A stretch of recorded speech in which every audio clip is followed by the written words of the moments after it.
હવામાન નિષ્ણાંત મલાલ પટેલે કરી છે આગાહી। આગામી 10 થી 12 જૂનમાં મહારાષ્ટ્રના ભાગોમાં ભારે વરસાદ થવાની શક્યતા રહેલી છે।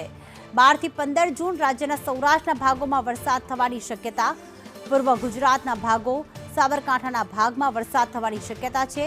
આ ઉપરાંત 18 જૂન પછી બંગાળ ઉપસાગરમાં એક મજબૂત સિસ્ટમ બનશે, જેનાથી 21 થી 23 જૂનમાં રાજ્યના કેટલાક ભાગોમાં વરસાદ થવાની શક્યતા છે।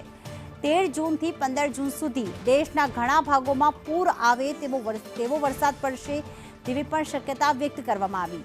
પૂર્વ ભારતના અને પૂર્વીય મધ્યપ્રદેશના ભાગોમાં ભારેથી અતિભારે વરસાદ થવાની શક્યતા।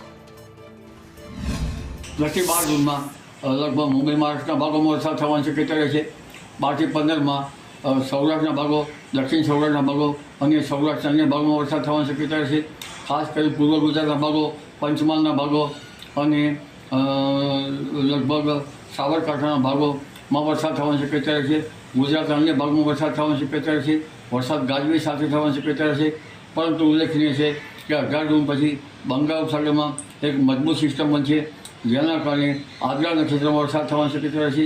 21, 22, 13 જૂનમાં કેટલાક ભાગમાં વરસાદ થવાની શક્યતા રહેશે, પરંતુ તારીખ 24 થી 30 જૂનમાં વરસાદ થવાની શક્યતા, સારો વરસાદ થવાની શક્યતા રહેશે।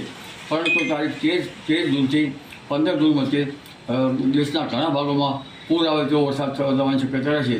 ખાસ કરીને પૂર્વ ભારતના ભાગો અને કેટલાક પૂર્વીય ભાગો અને પૂર્વીય મધ્યપ્રદેશના ભાગોમાં ભારેથી અતિભારે વરસાદ થવાની શક્યતા રહેશે।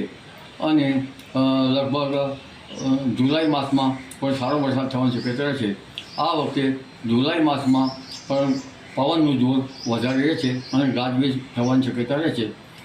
ચોમાસું એકંદરે સારું રહેવાની શક્યતા રહેશે, પણ વિશ્વાવસુ નામનું સમસ્યા હોવાથી અન્ય એટલે ગરમ વાયુ ફૂંકાશે અને ગરમીનો અનુભવ પણ થશે। જી।